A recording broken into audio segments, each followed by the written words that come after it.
কথায় আছে অন্তরের ভক্তি আর নিজের উপরে যদি বিশ্বাস থাকে সব অসম্ভবকেই সম্ভব করা যায়।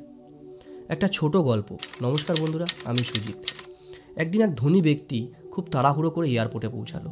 তার এক জায়গায় যাওয়ার ছিল, তার কোথাও একটা স্পিচ দেওয়ার ছিল, সেই উদ্দেশ্যে এয়ারপোর্টে পৌঁছাতে তার বিলম্ব হলেও ফ্লাইট কিন্তু তার মিস হয়নি।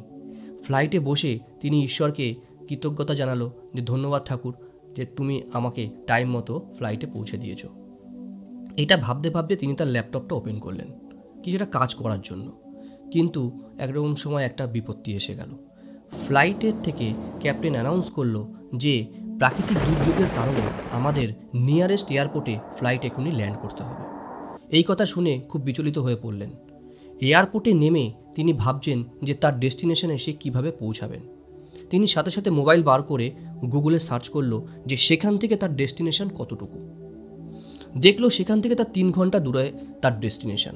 তিনি সময় একদম অপচয় না করে একটা ক্যাব বুক করলেন এবং ড্রাইভারকে বললেন, ভাই যে করেই হোক 3 ঘন্টার মধ্যে তুমি আমাকে এই ডেস্টিনেশনে পৌঁছে দাও, আমার একটা স্পিচ রয়েছে, প্রচুর লোক আসছে আমাকে শুনতে, সেখানকার আমি চিফ গেস্ট। দুজনেই গাড়িতে উঠলো এবং ড্রাইভার তাকে আশ্বস্ত করলো, স্যার চিন্তা করবেন না, আমরা টাইম মতো পৌঁছে যাব। কিন্তু ওয়েদার এতটা খারাপ ছিল, গাড়ি চালাতে চালাতে ড্রাইভার রাস্তা গুলিয়ে ফেললো।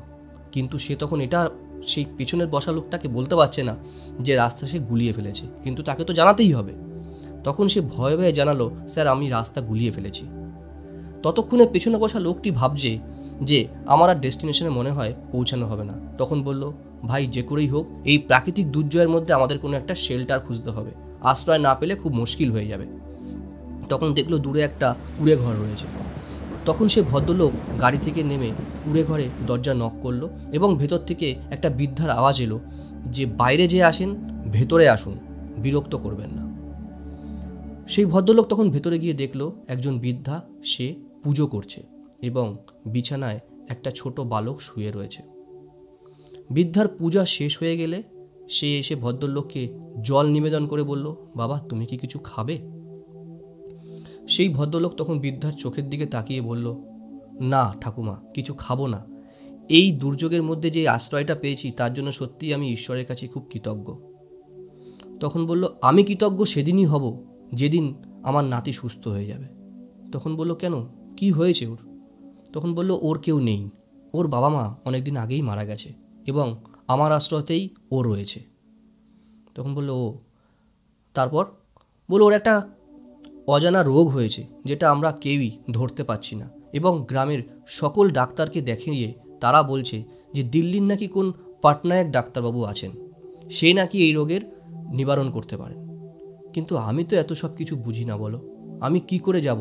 সেই জন্য প্রত্যেক দিন আমি ঠাকুরের কাছে কামনা করি যে ওই দিল্লির পাটনায়ক ডাক্তারবাবুর কাছে আমি যদি না যেতে পারি, সেই ডাক্তারবাবুকে আমার কাছে তুমি এনে দাও। বৃদ্ধার কাছ থেকে এই কথাটা শোনার পর সেই ভদ্রলোকের চোখ ভিজে এলো এবং সে কাঁদতে কাঁদতে সেই বৃদ্ধাকে বলল, ঠাকুমা তোমার কথা তোমার ঈশ্বর শুনেছেন। তুমি যার জন্য এতদিন প্রে করছিলে সেই পাটনায়ক আজ তোমার সামনে দাঁড়িয়ে আছে। আমিই সেই ডাক্তার দিল্লির অমল পাটনায়ক।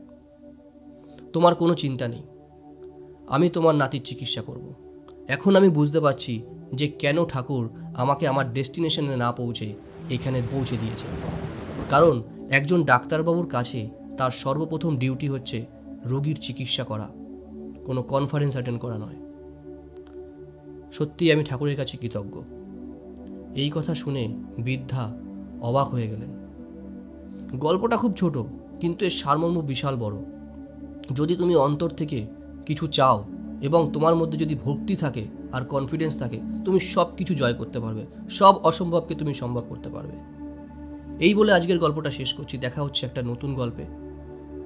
যদি গল্পটা ভালো লাগে অবশ্যই চ্যানেলটাকে লাইক, কমেন্টস আর সাবস্ক্রাইব করে দিও, কারণ এই ধরনের লাইফ চেঞ্জিং ভিডিও আমাদের চ্যানেলে এবার থেকে আসতে চলেছে। সবাই ভালো থেকো, সুস্থ থেকো, কারণ জীবন তো একটাই।